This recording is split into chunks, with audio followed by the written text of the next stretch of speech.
The house looked like it had been abandoned for a long time. The lower floors were flooded, the walls were peeling off of the plaster, and the structure looked unstable. There were rust spots on papers, books, and other things lying around the floor, as if no one had cared for it or lived there for a long time. When the search warrant for Rick Harrison's house was first issued, people thought it was just a normal financial investigation into the shop's activities, and maybe, but when the FBI went into the basement of the mansion, things changed. No one could have imagined that behind the heavy door and the freshly sealed layer of bricks was a dark secret that no one had ever dared to think about. When the door was broken open, they found a dead body, and that was just the start. That's when they realized they weren't just searching a house. They were opening the gates to a real hell where scary secrets were waiting to be revealed. If you find this story interesting, please share it with others. Don't forget to like and share this video so your friends can find out about these shocking and mysterious real-life events. Leave a comment below with your thoughts on this case. And if you haven't already, make sure to subscribe and turn on the notification bell so you don't miss any stories. Now let's get into the story. Through multiple bricks, the FBI found several bodies scattered throughout the basement. The smell was awful, so shocking that many police officers had to hold their breath. But as they started to identify the suspects, the whole story came out. The story quickly caught the attention of international media, not only because it was horrifying, but also because the main character was a well-known person who had been praised for being persistent and smart in business. How did a well-known person become the focus of one of the worst criminal cases in U.S. history? The answer is not simple. Rick Harrison had been hiding an underground network and a dark past behind a perfect front for years. The FBI first investigation didn't start with a gunshot or a shocking accusation, but with a difference in the balance sheet. In early 2022, during a routine audit by the IRS and the FBI, Rick Harrison's gold and silver pawn shop was flagged as a business that might be involved in tax fraud. The differences were small but frequent, mostly involving cash. This caught the attention of investigators, who at first thought it was just another case of small and medium-sized businesses in Nevada avoiding paying taxes by taking advantage of legal loopholes. But Rick Harrison was not a normal businessman. He was the face of the antiques industry in America, a national TV star with millions of fans, and his shop had been featured on TV hundreds of times, famous for its strange, rare, and highly negotiable items. This made the lack of even worse. If someone who was seen as a model of business honesty was playing a secret game, it meant that something much worse might be going on underneath the surface. An FBI unit in Las Vegas was sent to closely watch the store's financial activities and soon found a pattern of suspicious transactions. Many cash payments between $15.00 and $50.00 did not come with invoices for rare items like ancient Buddha statues and 13th century Chinese ceramics. Some Egyptian and Asian artifacts were bought without clear paperwork, and some of them matched lists of artifacts stolen from museums in Asia, the Middle East, and Europe. One detail made Rick Harrison's case very dangerous.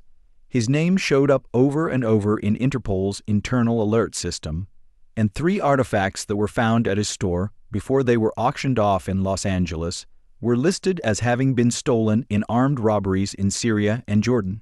According to an internal FBI report, the items had disappeared from conflict zones just days before they were sold. Investigators started looking into Rick's business's banking records months before he showed up in Las Vegas and found a complicated web of transactions. They found that money from the sale of artifacts had gone through many accounts, most of which were registered to fake companies in Belize, Cyprus, and the British Virgin Islands. It then came back to the U.S. as personal investment accounts and was estimated to have been over $4.7 million. This changed the FBI view. They They no longer saw this as a single case of financial fraud, but as a possible large-scale money laundering operation centered on Rick Harrison. Investigators began looking into the backgrounds of high-value customers who regularly visited the gold and silver shop. This led to the shocking discovery that at least 5 people who had done business with Rick on a high level had gone missing between 2017 and 2021. All of these cases are still unsolved. Some of these crimes had never been mentioned in Rick's official records.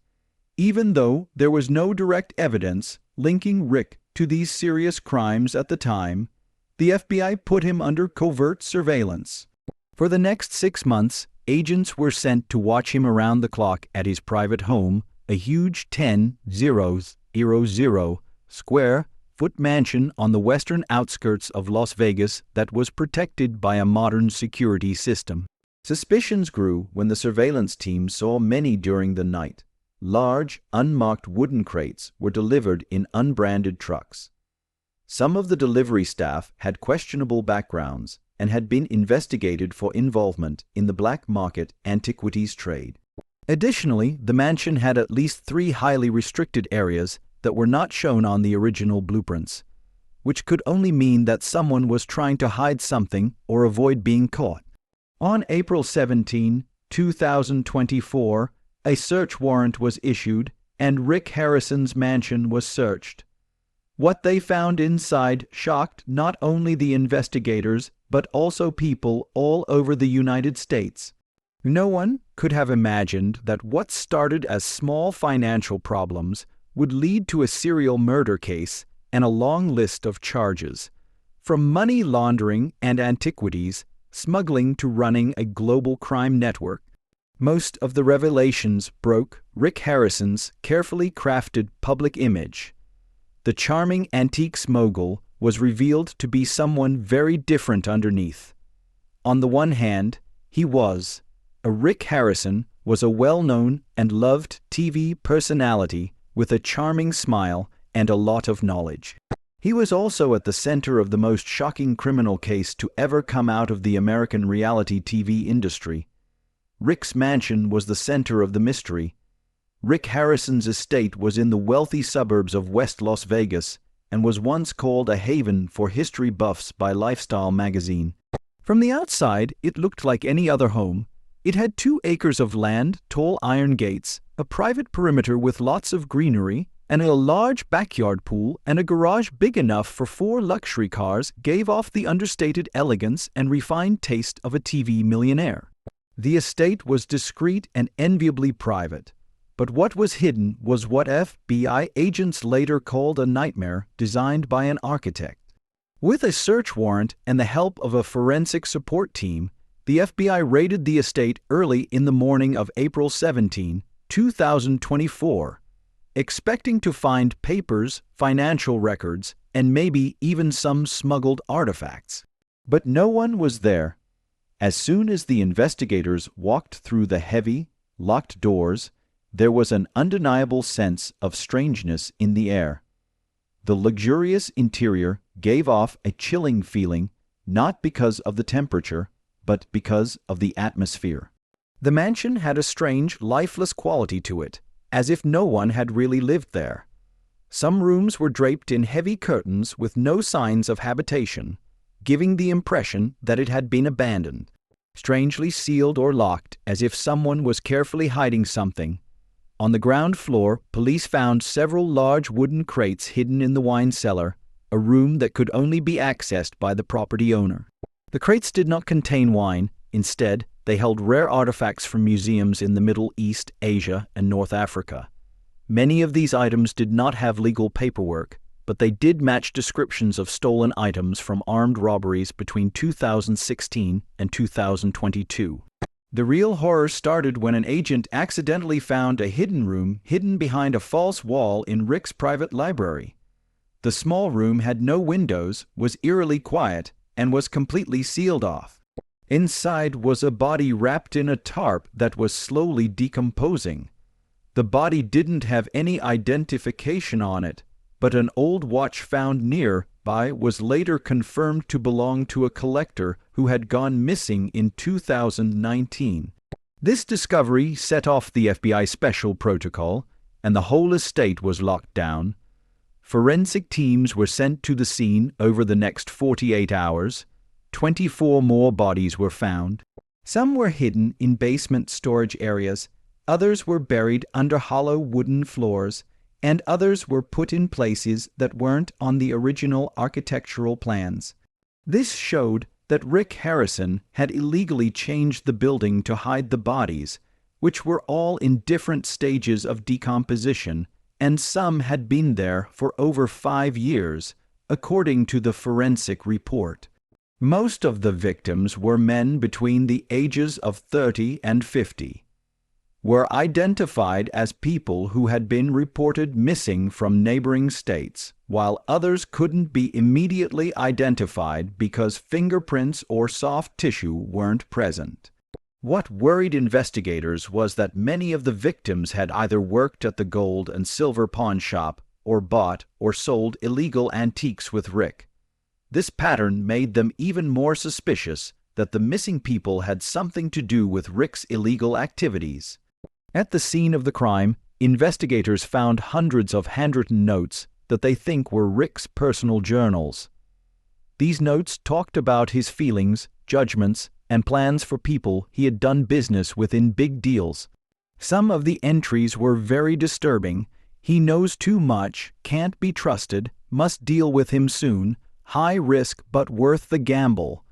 This led investigators to the sad conclusion that Rick Harrison wasn't just a businessman involved in crime, but probably a methodical and calculating serial killer. Another disturbing discovery was the so-called secret gallery, a soundproof room deep in the basement that was cut off from the main electrical system and could only be accessed by a biometric lock. Inside, investigators found strange objects, including photos of victims, their personal belongings, IDs, and what looked like trophies that were collected after they went missing. Some people called it a distorted memorial, but the FBI saw it as undeniable proof of a recurring psychological pattern that the killer used to keep memories and power over each victim alive. When Rick Harrison was arrested, he didn't show any fear, according to one agent. He stayed eerily calm and didn't try to fight or explain himself. He just stood there quietly as police sealed off the house that had once been a symbol of his success. This unsettling calm only supported the idea that Rick's actions were planned and deliberate, that he knew exactly what he was doing and had been hiding it for years, even from himself. The case quickly went viral across the country, shocking people who knew that the star of a popular TV show and a man who millions of people trusted had been living a double life for over a decade. The media swarmed Las Vegas, with cameras and reporters lining up outside the estate, which had been a luxurious retreat, but was now the scene of one of the most disturbing reality TV cases ever. If you find this story surprising and interesting, please leave a comment with a 1. If not, please leave a comment with a 0. As the investigators dug deeper, they found that Rick Harrison had turned his home into a graveyard for deadly secrets. It was here that his empire was built not only on knowledge and wealth, but also on blood and silence. What horrified the public wasn't just the fact that there were 25 victims, but also the fact that Rick had lived among their bodies as if they didn't exist, as if death itself was a part of the cruel deals that made his empire possible. A dangerous career selling antiques for decades, and so the question that cuts through everyone's mind like a knife. How can one man live 2 lives? One man lives in the spotlight on TV, while the other has been planning murder for almost 10 years without anyone noticing. 3 people revealed the existence of an underground criminal network. And when the search of Rick Harrison's estate was over, investigators realized that what they had found was just the tip of the iceberg. They thought the part that was under the water might be much deeper and wider than they thought. The bodies that were found weren't just the result of a lone crazy person's uncontrollable rage. Everything was too planned, too quiet, and too perfect. This led the FBI to a theory that needed to be tested. Rick Harrison wasn't just a killer. He was a key player in an international crime network where antiques were used as a cover, and people's lives were paid to protect the business. Hard drives, personal servers, and encrypted phones found in the estate revealed a closed communication system using anonymous platforms like Ankroat and Sky ECC. The FBI and Europol decrypted the data and found hundreds of messages sent directly from Rick's devices.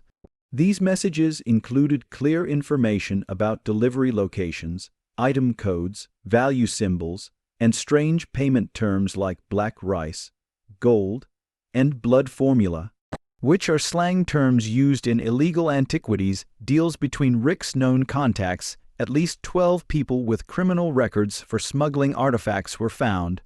These people were part of organized crime groups that worked in Turkey, Iraq, Egypt, and the Balkans.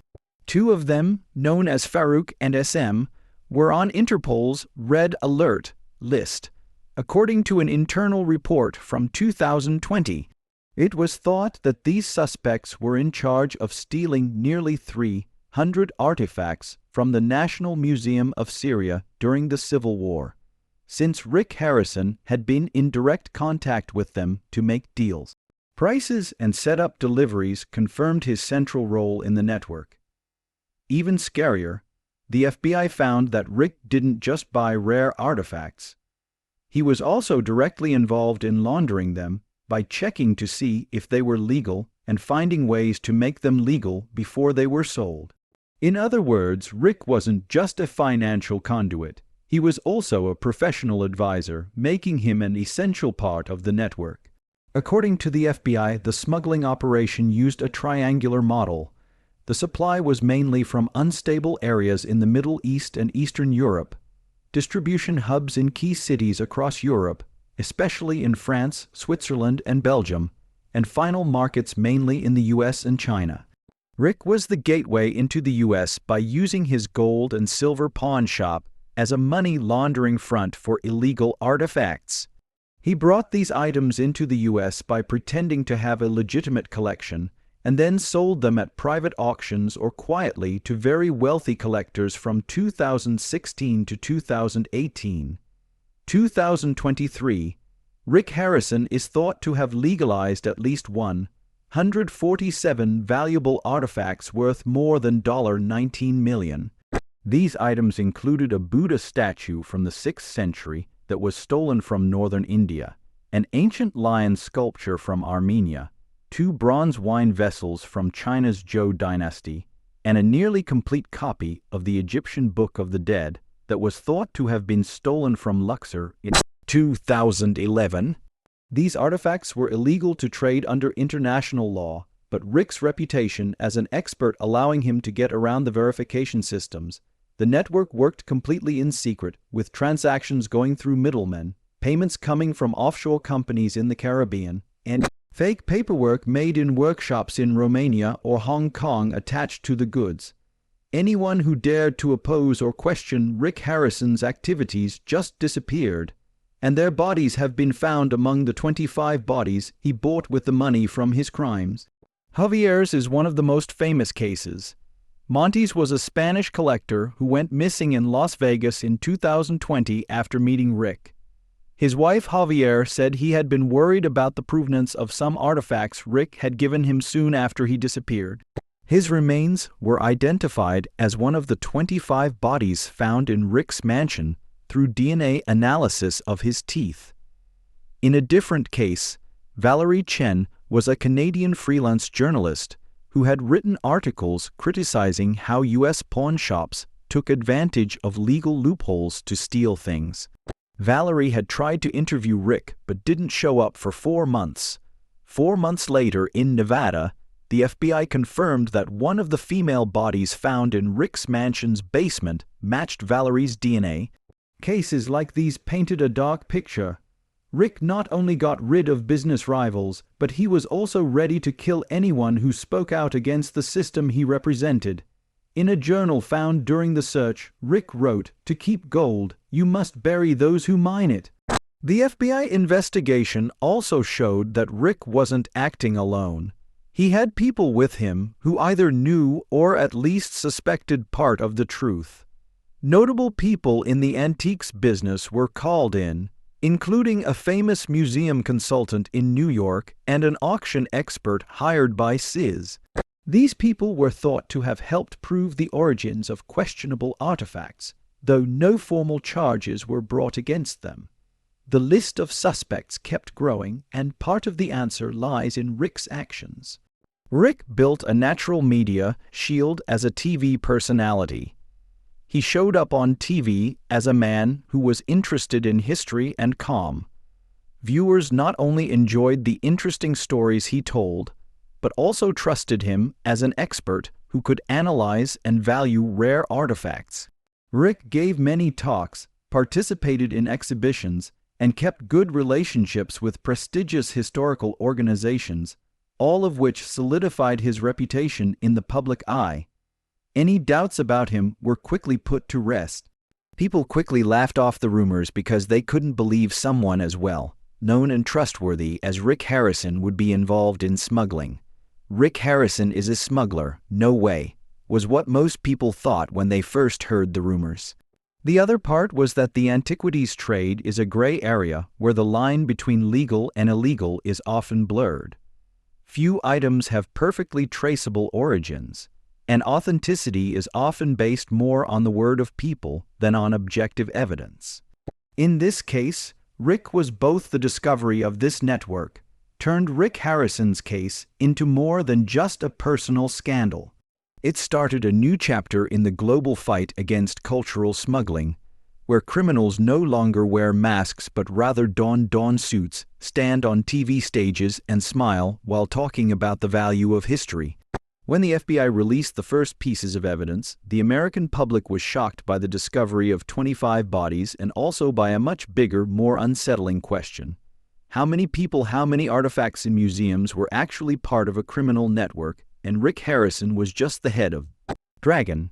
People started to realize that what they thought was just a man who loved history and antiques was actually the leader of a complex criminal empire with scary secrets hidden behind the seemingly honest and humble persona of a TV star. This question not only made people doubt the reality TV industry, but it also made people question the authenticity of thousands of rare artifacts. The famous museums we used to trust really cultural archives, or were they just fronts for shady business? Rick Harrison's double life on TV. Rick Harrison was a well-known name, and he had made himself out to be a smart, calm businessman who solved problems with ease and a wealth of knowledge about everything from Roman coins to Civil War weapons. He introduced himself as a friendly scholar who not only valued items, but also told the stories behind them. He was different from most reality TV stars because people watched him not just for fun, but to learn something new. But when the FBI found out what was inside Rick's mansion, everyone asked, how could one man live such an extreme double life for over a decade, one side as a moral role model and the other as a serial killer? The answer wasn't just intelligence or acting skill. Rick Harrison had carefully planned his life to control everything around him. This wasn't just camouflage. He was consciously separating himself into different personas, each with their own exact personal record. In his mansion, carefully kept journal entries in his desk drawer showed a Rick Harrison that was very different from the public persona. In his writings, he talked about the pressure of keeping up his media image, the suffocating feeling of fake admiration, and especially about making a private space where I can do whatever I want. One disturbing entry said, "Everyone has a secret museum. Some are full of memories, others of failures. Mine is full of dead bodies, but at least they don't lie." This wasn't a confession, but a cold, calculated admission that Rick Harrison knew exactly who he was. He didn't deny the darkness inside him. He had just learned to hide it in a place where no one would suspect it, right in the middle of fame. Criminal psychologists who looked into the case agreed that Rick Harrison, he wasn't an uncontrolled or impulsive killer. Instead, he was an organized killer, a highly intelligent person skilled at manipulation and keeping perfect routines as a cover.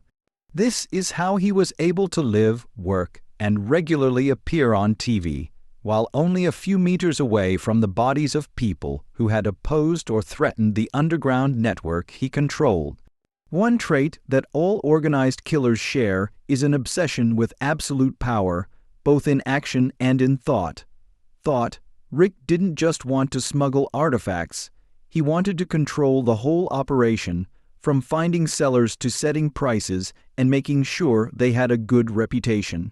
If something was priceless, Rick had to decide how much it was worth. This way of thinking directly affected how he dealt with threats. Victims weren't killed out of personal hatred. They were killed because they messed up the system Rick had built. They were flaws, and Rick dealt with flaws by quietly and without emotion, like taking out a faulty part from an assembly. During the investigation, it was found that Rick kept a lot of personal items from the victims, like watches, necklaces, old plane tickets, hotel receipts, and family photos. These items were kept in display cabinets in a secret room that was locked with a fingerprint lock that only Rick could open. The FBI called this room his crime memorabilia vault, and Rick thought that when he wrote something down, it was his real ledger. "This is the real ledger," he said. "I don't count money. I count those unworthy of life." Strangely, it showed a darker side of Rick's personality. He didn't just kill to hide his crimes or get rid of problems.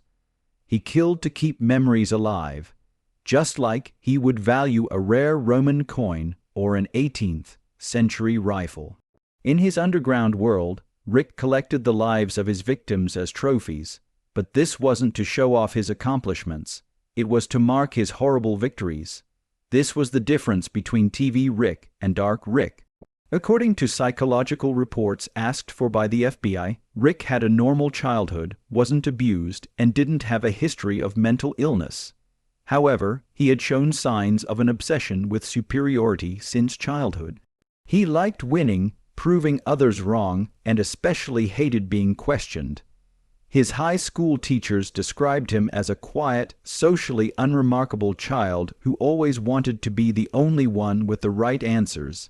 Fame didn't surprise Rick. It had during his 10 years on Pawn Stars. Rick never made any major mistakes. He controlled the content and only appeared when everything was ready.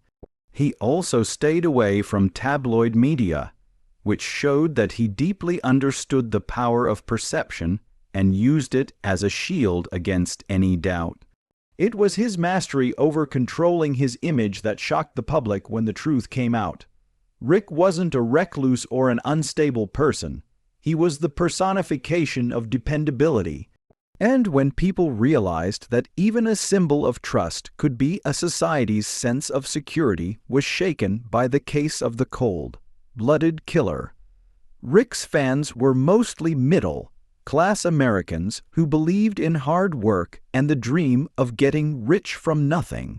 They looked up to him as living proof of that dream. This case not only hurt them, but it also made them feel betrayed, as if Rick had not only killed people, but also broken their trust in the media and the image of success. This split and duality didn't just happen with Rick as a person. Reality TV is a world where anything can be built, polished, and edited to look more real than the truth. Rick knew this and used it to create a perfect version of himself that even he started to believe in. But the person the FBI found in his mansion was the real Rick, not the artifact appraiser, but the appraiser of human lives and the price he set for them as evidence. The fact that 25 bodies were found in his mansion sometimes showed how media influence can kill. When the FBI officially announced that 25 bodies had been found in Rick Harrison's mansion, the United States was shocked to its core. But it wasn't just the large number of victims or the horrific nature of the crimes that horrified the public. It was the name of the case itself. A famous reality TV star who had been on regular rotation for over a decade was revealed to be one of the smartest serial killers in the history of reality TV. At first, people were focused on Rick's biological son and longtime co-star on Pawn Stars. Corey Big Hose Harrison was not only the heir by blood but also the direct heir of Rick's television legacy. The sudden accusations that his father was a serial killer, the leader of an international antiquities smuggling network, and a man living a double life in the family mansion, put Corey directly in the spotlight. He was being watched and personally investigated by the media, who immediately wanted to know what Corey knew about what was going on. Pawn Stars, Corey was described as a happy, but sometimes naive person who always stood by his father through big deals. The show ran for more than 10 years and had over 500 episodes. So many people found it hard to believe that Corey hadn't noticed anything odd about his coworker father. Public opinion was split into two groups: those who felt sorry for Corey and saw him as a victim, and those who thought he should have known but kept quiet for personal gain. In his only public appearance after the incident, Corey briefly told his words, "I didn't know. If I had known, I wouldn't be here today. I'm his son, not his accomplice." Didn't do much to calm the wave of suspicion. Some people on the internet looked at old interviews, show clips, and Rick's behavior for signs that Corey might have noticed. No one knew for sure, but it was clear that Corey's reputation as a loyal heir had been ruined by suspicion. The shock for the production team didn't just come from the crimes. It was after realizing they had been filming and interacting with a killer for over 10 years without anyone knowing. An anonymous production assistant told Hollywood Reporter that Rick had always been in charge of everything behind the scenes, from editing scripts to making schedules for filming. He wasn't overly friendly, but he was always on time, professional, and calm, and looking back, that calmness was the scariest part. When the scandal broke, History Channel had no choice but to cancel the show. Pawn Stars was one of the longest-running and most profitable brands for the channel, but within 10 days, all of the advertising, international distribution, and store tour contracts were terminated. Many longtime crew members who had been with the show from the beginning were suddenly out of work. "I feel like I helped create a media monster," said one cameraman. "The gold and silver pawn shop really became a trap." The Life Store, which used to be a major tourist attraction in Las Vegas, was also shut down. The building was closed off for investigations to continue indefinitely, and tourists who had gone there to buy a small piece of jewelry and maybe meet Rick Harrison in person now wanted to forget they had ever been there. Rick's family was devastated. His wife, who sometimes showed up in behind the scenes footage, disappeared from public view and was thought to have left Nevada, and his children stayed silent the whole time, though some sources said they were cooperating with investigators. To avoid criminal liability, it was necessary to figure out which family assets were obtained illegally. In late March 2025, Rick Harrison was officially charged with 29 counts, including first-degree murder, running an organized crime syndicate, smuggling antiquities, laundering money, and obstructing law enforcement.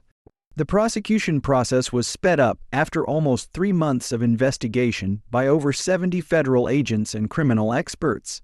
By this point, there was no doubt that Rick Harrison was the main figure and he was responsible for a series of planned murders that happened in his own mansion, where the FBI found 25 carefully hid bodies, turning the land into a cold museum of death.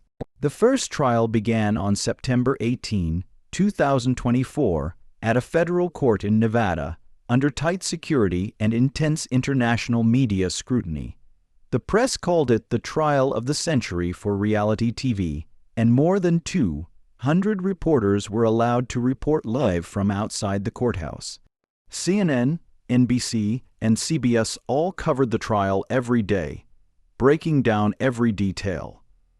There had never been so many accusations and pieces of evidence against a reality TV star in the U.S. Nevada's chief prosecutor Maria Lopez started the proceedings with a chilling statement. Defendant Rick Harrison is not just a murderer, he has built a criminal empire. Every brick in his mansion is laid with the blood and bones of victims.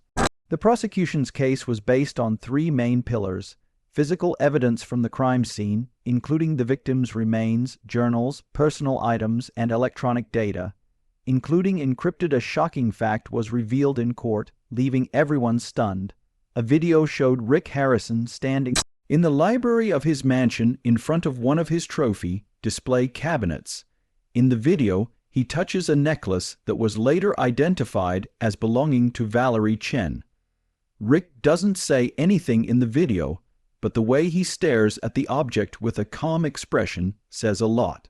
The jury was scared by Rick's emotionless, cold gaze. It was a chilling reminder that his cruelty wasn't an impulse, but a deeply ingrained part of his personality that he had carefully planned and calculated. Rick's gaze wasn't just an evaluation of an object, but a clear display of the control and power he always sought to maintain.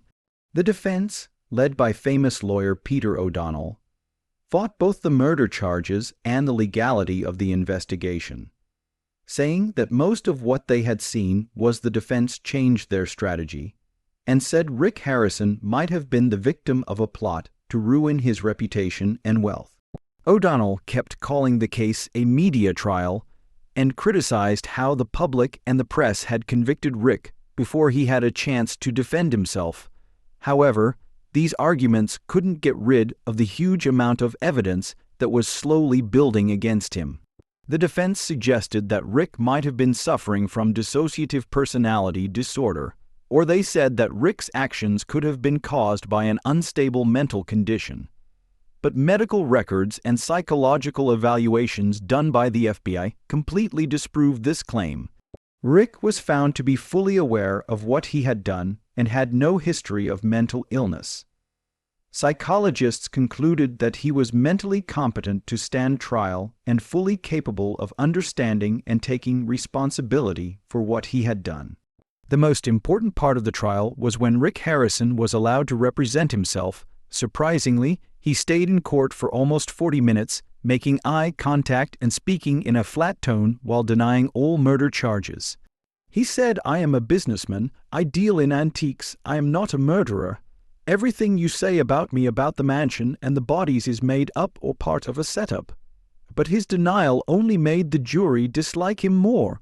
His complete lack of remorse and detachment from the reality of his crimes, which went against all the evidence found by witnesses at the house, tightened the legal noose around him.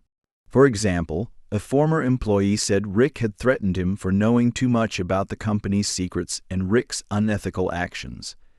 An auction expert admitted to being paid to lie about where the artifacts Rick had sold came from, which allowed illegal transactions to happen. A journalist who had worked for the company said Rick had threatened him for knowing too much about its secrets and Rick's unethical actions. Valerie Chen confirmed that she was worried about her safety after investigating Rick. She even talked about what she thought might happen if these secrets got out. A few weeks later, Valerie went missing, which raised suspicions that Rick was involved. These witnesses not only gave important information, but they also showed how dangerous Rick's relationship with those around him was.